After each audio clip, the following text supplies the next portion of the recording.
जिस तरह धरती पर अनेक राज्य हैं, उसी तरह समुद्र में भी कई राजा राज्य करते हैं। लेकिन समुद्र में रहने वाले जलचर पृथ्वी पर रहने वालों से कई मायनों में भिन्न होते हैं। धरती के जंतुओं के पैरों के बदले उनकी मछली की तरह पूंछ रहती है, जिससे वो समुद्र के पानी में मछली की तरह तैरते हैं। ऐसी ही कहानी थी एक सुंदर जल परी की, जिसका नाम था परली, जो गहरे समुद्र में बसे एक राज्य में रहती थी। उसके राज्य में अनेकों जल परियां थीं, लेकिन परली उन सब से छोटी, गोरी और दयालु थी। इतना ही नहीं, उसकी बहुत ही मधुर आवाज थी। सभी जल परियां एक साथ खूब खेलती थी। वो एक दूसरे पर पानी उछालने का खेल खेलती थी। परली और उसकी सहेलियों ने धरती के संबंध में खूब किस्से कहानियां सुनी थी। वो जानती थी कि धरती पर बसने वाले जल सकते हैं। उन्हें ये भी पता था कि उन धरतीवासियों की मछली जैसी पूंछ ना होकर 2 पैर होते हैं, जिनसे वो चलते हैं। परली के दिल में इन धरतीवासियों को देखने की बड़ी इच्छा थी। वो पैरों और पंजों के सहारे चलने वाले प्राणियों को देखने के लिए अधीर हो उठी। इसलिए एक दिन उसने निश्चय किया कि वो उन अद्भुत प्राणियों को देखने अकेले जाएगी। ऐसा सोचते ही वो धरती के प्राणियों को देखने के लिए समुद्र तटों की ओर तैरने लगी। समुद्र सतह पर पहुंचकर उसने एक जहाज को तैरते देखा। जहाज के कर्मचारी उस दिन आकाश में आतिशबाजियां छुड़ा रहे थे। आतिशबाजियों के कारण निकली चिंगारियां सुंदर सुंदर रंगों को आकाश में बिखेर रही थी। वास्तव में वो दृश्य बहुत ही सुंदर था। परली समुद्र तट देखकर बहुत खुश हो गई और उसने देखा कि धरतीवासी अपने पैरों से इधर उधर मजे से आ जा रहे थे। उसने मन ही मन सोचा कि काश वो भी धरती पर इस तरह चलने के मजे ले सकती। अचानक उसे एक सुंदर सा नौजवान दिखाई दिया। ऐसा सजीला नौजवान उसने पहले कभी नहीं देखा था। उसकी आंखें नौजवान के सुंदर चेहरे पर टिक गईं। तभी आकाश अंधकार छा गया और गहरे काले बादलों से आकाश छिप गया, जिससे रोशनी बहुत कम हो गई।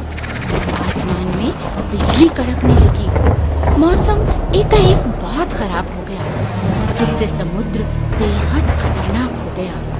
उसने देखा समुद्र के लहरों में जहाज पूरी तरह हिचकोले खा रहा था और तभी एक खतरनाक लहर ने जहाज के डेक को तोड़ दिया।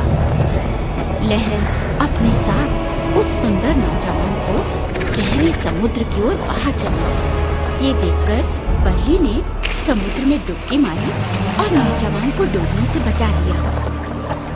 उस नौजवान को सावधानी से पकड़े हुए वो समुद्र तट की ओर तैरने लगी।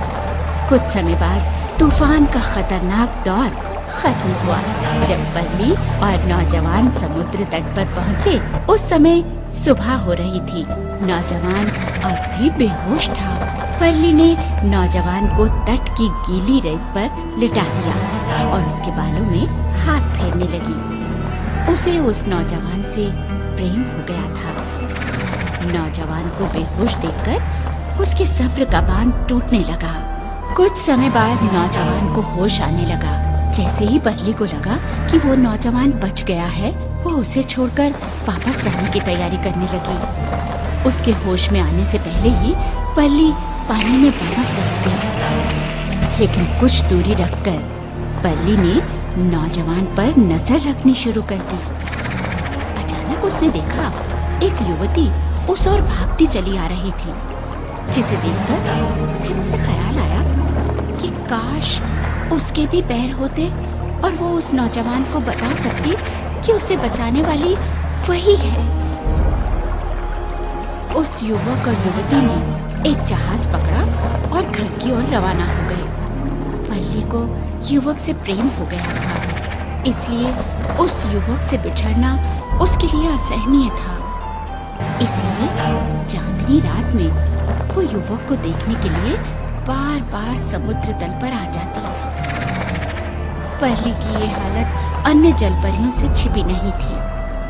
उन्होंने परली की सहायता करने का निर्णय किया। वो जानती थी कि परली को सिर्फ ग्रिमेल्डा ही इंसानी रूप दे सकती है। ग्रिमेल्डा का घर समुद्र के सबसे गहरे और ठंडे इलाके में था, जहाँ डरावने राक्षस भी रहते थे। परली इंसान बनने के लिए ये खतरा उठाने के लिए भी तैयार हो गई। जहाँ पहुंचकर वो बहुत खुश हुई। उसे विश्वास था कि ग्रिमेल्डा उसे अवश्य इंसानी रूप देने में सफल होगी। मुझे भी इंसानों की तरह चलने के लिए 2 पैर चाहिए। बदले में मैं तुम्हें कुछ भी दे सकती हूँ। अब तो मैं तुम्हारी आवाज लेना चाहती हूँ। मेरी आवाज? ठीक है, मुझे विश्वास है कि मैं बिना कुछ कहे भी उस नौजवान को अपनी भावनाएं समझा सकूं। इतना आत्मविश्वास। अच्छा, ठीक है, लो इसे पी लो। ग्रिमेल्डा ने परली को एक पेय पीने के लिए दिया, जिसका एक घूंट भरते ही उसे गहरी नींद आ गई। जब वो सोकर उठी तो उसने खुद को एक किले के पास पाया। यही नहीं, उसकी मछली जैसी पूंछ के बदले उसके 2 इंसानी पैर भी थे और उसने देखा वो युवक उसके पास ही बैठा था। कौन हो तुम? अच्छा सुनो, तुम मेरे साथ किले में चलो। मैं समझ गई, यह एक राजकुमार है, लेकिन इसका तो किसी और से विवाह होना तय है। मैं इसे कभी नहीं पा सकूंगी, ना ही कभी अपनी दुनिया में लौट पाऊंगी। तो ये बात है, वह किसी और से प्यार करता है। मैं तुम्हारी आवाज और पूंछ दोनों लौटा सकती हूँ, लेकिन उसके लिए तुम्हें नींद में डूबे राजकुमार को मारना होगा। परली को ग्रिमेल्डा ने एक भाला दिया, जिसे लेकर वो सोते हुए राजकुमार के पास पहुंची। अचानक वो चिल्लाई, नहीं, मैं ऐसा नहीं कर सकती। भाले को वहीं फेंक परली सर पर दौड़ पड़ी। दुर्भाग्यवश परली समुद्र में फिसलकर गिर पड़ी, लेकिन बिना पूंछ के वो कैसे तैर सकती थी। इसलिए वो समुद्र के अंदर और अंदर डूबती गई। अचानक रोशनी की एक किरण चमकी और परली को दिखाई दी 3 परियां, जिन्होंने उसे समुद्र से बाहर निकाल लिया। परली ये सुनकर बहुत खुश हुई और वो खुशी खुशी अपनी नई दोस्तों के साथ उड़ चली।